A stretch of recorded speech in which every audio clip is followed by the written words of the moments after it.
What's up guys, Houndish here, and today we're jumping in with some Destiny 2 updates. Primarily, of course, today they come from Bungie, given that we have the This Week at Bungie update, so we'll round up everything from the TWID, plus we have some additional updates and bits of information. And naturally Bungie talk about the launch of Act 2, as well as some things coming down the road, so we're going to break it down in the video. If you guys enjoy it, a rating below really helps us out, but now let's jump into it. And firstly, a quick mention here, but as Destiny Bulletin pointed out, it was 10 years ago this week that the Destiny 1 beta originally became available. And first, of course, it came out on PlayStation. I believe it was a couple of weeks later that the other platforms, Xbox, got hold of it. Of course, the game wasn't on PC in those days, but it certainly conjures up plenty of nostalgia. And then, of course, in September of this year, it'll be the 10-year anniversary of the full launch of Destiny 1. So I'm kind of curious to see if Bungie commemorate that in any way. They haven't spoken about it just yet, but who knows? It certainly seems like a possibility, especially given that we had things like the 30th anniversary pack a couple of years back. So I guess we'll wait and see, but be sure to let us know your favorite memories from the Destiny 1 launch down in the comment section.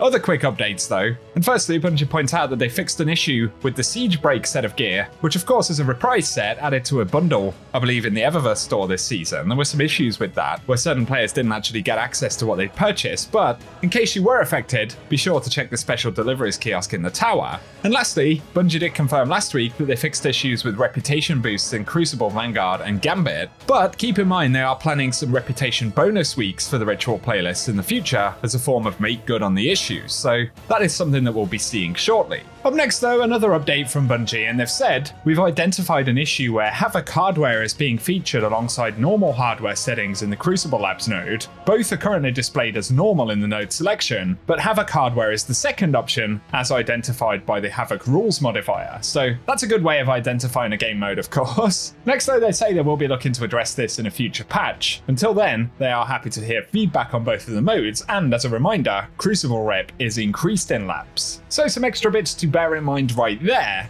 Next though, we've got the TWID. I've got to say, this isn't a groundbreaking update in terms of future content and changes coming to the game, but they do offer an update on Master Raid challenges. We discussed this briefly the other day, but they said they've been investigating an issue where Master challenges in Salvation's Edge were not being tracked upon completion by the Ignited Light Triumph. And while we issued a fix on Tuesday this week to further prevent the issue, we were unable to retroactively credit players with previous completions, and this was one of our rougher bugs to come by, as the difficulty experienced in these encounters is grand, and raid challenges are only available one at a time on a weekly schedule. So a few teams have come together to see if they could do anything to help players in this situation. They know how important raid accomplishments can be for players, and they did some digging. However, sometimes we don't have any options to leverage. But in this case, they looked out, and starting on July 23rd, all master challenges will be active for 1 week until July 30th before the maintenance time, and this will provide an opportunity for all to earn their Turmoil Engine Sparrow, acquire the Iconoclast title,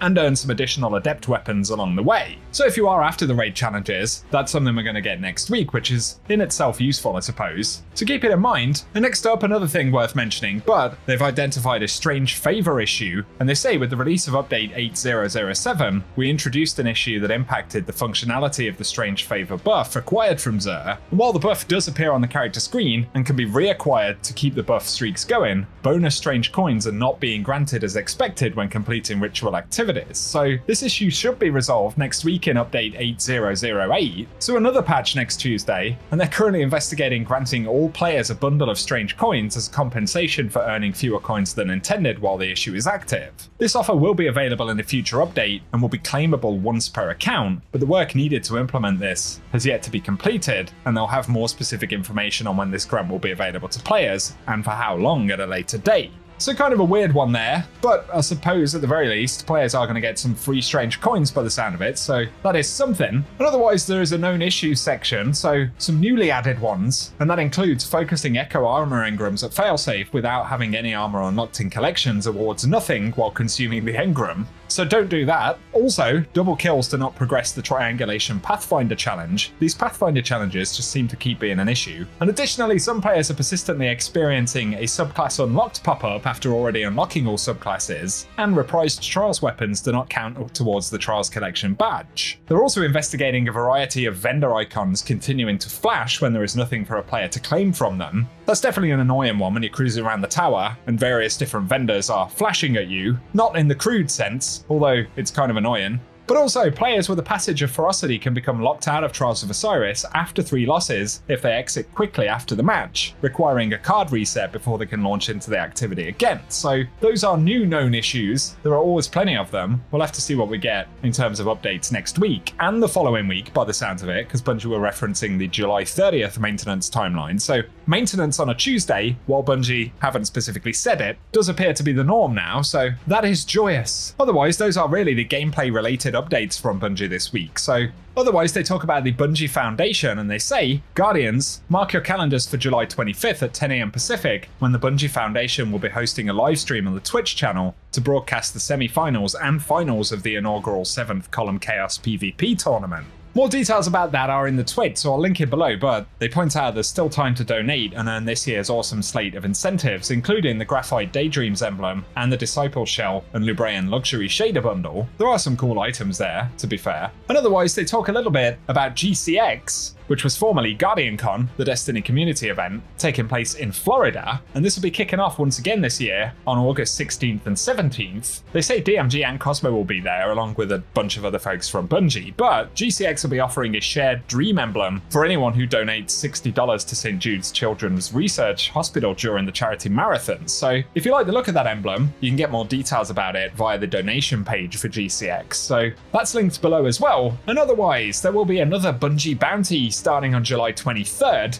and they say players will have the opportunity to earn the exclusive Aurora Clash emblem. That's the one Bungie bounty emblem that I actually own, which is purely because I was the Bungie bounty at the time. Otherwise, there's a schedule of when various different bounties will be taking place. So week 1 will be 23rd to 29th of July, so that's next week. You can see all of the folks that'll be involved in that, so it'll be a case of hunting them down in PvP. There'll also be PvE challenges. My good friend Granad Gaming has his name on the list right there. First PvE ones will begin on July 30th, and then the bounties will continue into August as well. So again, a whole bunch of different dates and a schedule for all of the Bungie bounties are in the TWID, so if you want to see the full thing, that is linked in the description box. Otherwise, Bungie don't really say too much today. I did wonder if we'd perhaps get more information about the upcoming mid-season or mid-episode patch. We keep calling them seasons, don't we? I wonder why that is. And of course, that's been the other hot topic of conversation that's sort of kicked off, I suppose, in the past couple of days. Or more than anything, probably that conversation has been elevated as more players begin to discuss the quality of episode content and how different episodes really feel to seasons. I've already gone into that, to be honest. We had that discussion in the first week or two of Echoes actually launching. A lot of players said, why are you jumping the gun and expressing concerns about the episode model when we haven't really seen it yet? And